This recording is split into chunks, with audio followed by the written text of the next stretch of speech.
जी रबाब, जो corona virus का एक मुहलिक वार स्पेन पर जारी था, वो इस मई के महीने में उसमें बहुत हद तक कमी आ गई है। रोज़ाना की जो अमवात थी वो भी 150 के करीब रह गई हैं, जबकि नए मुतासरीन जो कोरोना वायरस से हो रहे थे उनमें भी बहुत हद तक कमी आ गई। अब तो ऐसी सूरत हाल को देखते हुए हुकूमत स्पेन ने इस लॉकडाउन को ख़त्म करने के लिए 3 मराहल का ऐलान किया था। 3 मई से जो लॉकडाउन में नरमी की गई थी उससे ये ज़ाहिर हो रहा था कि ये बहुत जल्द लॉकडाउन जो 3 मराहल हैं ये हम अबूर कर लेंगे, लेकिन बार्सिलोना और मैड्रिड इस हदफ को अबूर नहीं कर सके और इसके अलावा बाकी जो इलाके हैं वो तमाम पहले मरहले में दाखिल हो गए, जबकि बार्सिलोना और मैड्रिड अभी भी वहीं पर हैं। कल से मैड्रिड और बार्सिलोना के जो मखसूस इलाके हैं उनके अलावा बाकी तमाम मरहला 1 में दाखिल हो जाएंगे, जबकि बार्सिलोना के लिए 0.5 का फेज़ सामने लाया गया है जिसमें वो कल से दाखिल होगा।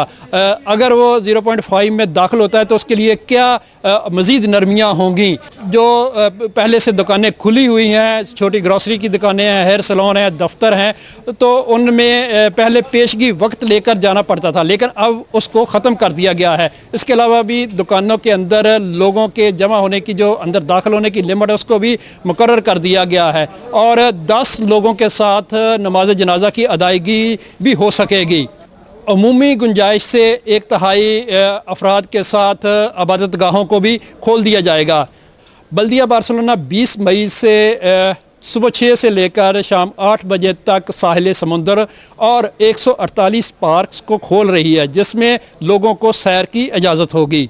वज़ीर-ए-आज़म पेड्रो सांचेज़ ने आज अपने ख़िताब में कहा है कि हम 1 माह के लिए मज़ीद एमरजेंसी को बढ़ाना चाहते हैं। अगर ये एमरजेंसी 1 माह के लिए बढ़ाई जाती है तो ये 5वीं एमरजेंसी होगी, जो अब 15 दिन की बजाय 1 माह के लिए होगी और ये 29 जून तक जाएगी। वज़ीर-ए-आज़म का ये भी कहना है कि ये एमरजेंसी गुज़श्ता एमरजेंसियों से मुख्तलिफ होगी। इसमें कोरोना वायरस से बचाव की एहतियाती तदाबीर अपनाई जाएंगी, जबकि गुज़श्ता जुमे के रोज़ वफाकी हुकूमत की जानिब से एक हुक्म भी जारी किया गया है जिसके मुताबिक स्पेन की जो सरहदें हैं वो 15 जून तक बंद रहेंगी, जबकि फ़ज़ाई सफ़र के ज़रिए गैर मुल्की जो स्पेन में दाखिल होंगे उनको 15 दिन के लिए करंतना में जाना होगा।